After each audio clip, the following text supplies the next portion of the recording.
À partir des années 3120, les terriens se mirent à s'ennuyer terriblement. Étant devenus totalement artificiels, ils n'avaient plus besoin de se nourrir ni de travailler. Pour passer le temps, ils se mirent à reconstruire des moments de l'histoire dans des zones désertiques.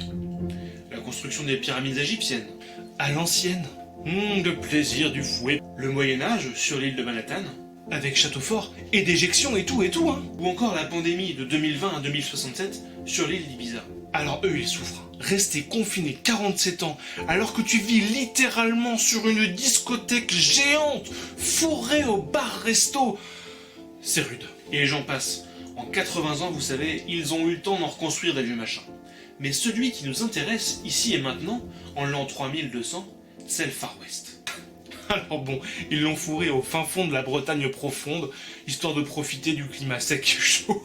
Ils ont reconstruit une petite ville avec la totale. Le saloon, la banque, la rue déserte avec les virevoltants, et même un petit village indien à côté pour se faire une baston de temps en temps. Et bien sûr, le shérif. Ah mais quel shérif! Shampoing Man, le seul, l'unique.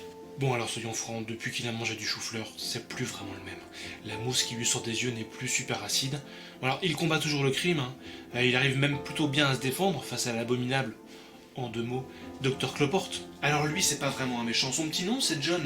C'est un acteur de talent, hein. Il est très très bon mais très très moche. Du coup il joue toujours les méchants. Sauf qu'il s'est mangé un vilain traumatisme crânien et il croit vraiment que c'est le docteur Bidule là. Cloporte. Ah oui, Cloporte. Alors bon, il tente sa chance, hein. Il essaye de s'allier avec les Indiens, avec les sorcières, mais pour l'instant, sans succès, ils n'ont toujours pas réussi à détruire le monde. Qui sait? Peut-être en saison 2? Ah oui, alors les sorcières, comment dire, ils ont essayé de les mettre un peu partout dans l'histoire.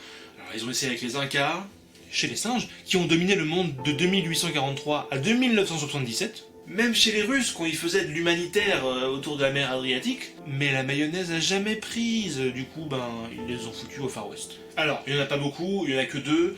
Une bien moche, Petronia Demidia, qui fait tout ce qu'elle peut pour être belle. Alors elle y va à coups de maquillage, à coups d'œufs de triton, elle fait même des expérimentations sur son pauvre vieux chien Philibert qui ressemble plus à rien depuis le temps. Mais le prince Thomas charmant lui refuse toujours son cœur.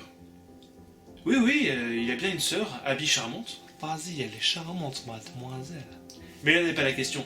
Il y a une deuxième sorcière que je ne vous ai pas encore présentée. Elle, par contre, elle est plutôt canon. Hyper puissante avec son orbe magique éblouissante qui dézingue les fusils des méchants à distance. Elle est quand même super classe avec ses bottes assorties à ses cheveux et à son t-shirt, tous marrons, avec des petits yeux bleus éclatants. Bon, par contre, on ne m'a rien dit sur le pantalon, donc elle doit pas en avoir. Le seul truc, c'est son nom. Lycanthropus. Alors, certes, c'est badass, avec un petit côté filou, mais c'est pas hyper sexy.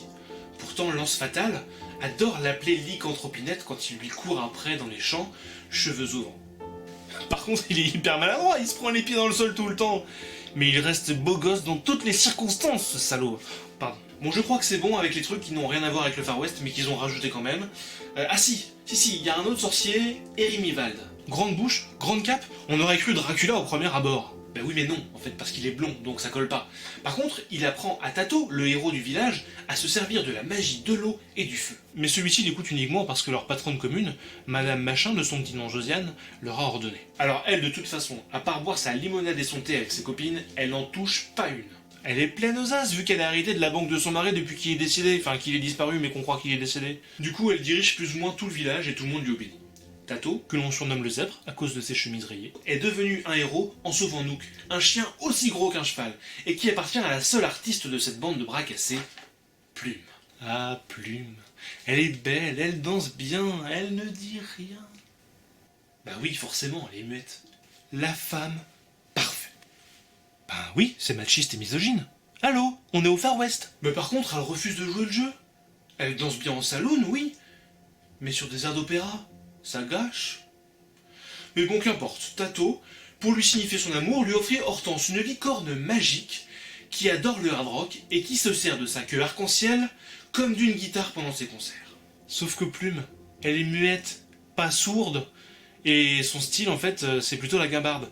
Et son idole absolue, c'est Gilbo. Alors oui, cette histoire est injuste, elle préfère le vieux miteux alcoolique plutôt que le héros jeune, beau et héroïque. Et on n'est pas chez Disney, je vous signale. Alors Gilbo McFurt, pour être très clair, c'est en fait l'ancien propriétaire de Philibert, mais également le mari faussement disparu et décédé de Madame Machin, qui est en fait le meilleur joueur de guimbarde de l'histoire. Mais si, Philibert, le chien tout pourri de la sorcière moche, mais suivez un peu. Sauf qu'il est tellement buriné par le tequilé qui se fout en intraveineuse, qu'il ressemble plus à grand chose non plus. On le reconnaît au mieux à sa mâchoire en fait totalement disproportionnée, qui lui permet de faire des sons extraordinaires avec son instrument et sa langue.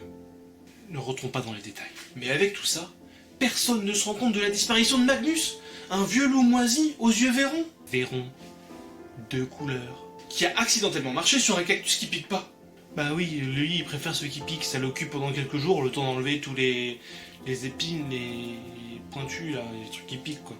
Mais ce cactus là l'a fait tomber dans une vieille base secrète, avec marqué en gros sur tous les murs, le club anti-sorcière. Il voit des écrans partout qui montrent tous les coins du monde avec toutes les époques reconstituées. Quand soudain, Docteur Cloporte et Rémi Val, ce traître, ils surgissent pour l'assommer. Dans une dernière seconde de lucidité, Magnus entend Madame Machin et Shampoingman rire d'une façon exagérément machiavélique, et ils font tous les quatre partie de la secrète et mystérieuse. Ah, désolé, cette révélation est apparemment prévue pour la saison 2.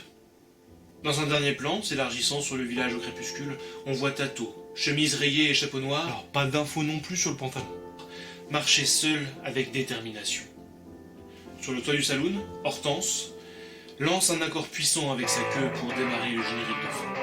Écran noir, les noms de tous les créateurs s'affichent en pourpre sur un morceau endiablé ponctué de quelques aboiements multiples. Aurore, Camille, Céline, Chantal, Denis, Élodie, Gwenaëlle, Isabelle et Isabelle, Julie, Julien, Laetitia, Mélanie, Simon, Valérie et Véronique. Merci, merci, merci.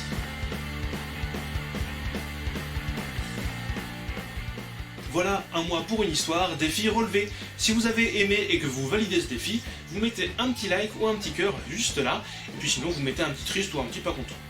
Allez, je vous dis rendez-vous le mois prochain pour un nouveau défi. Et si vous avez aimé cette vidéo, partagez-la.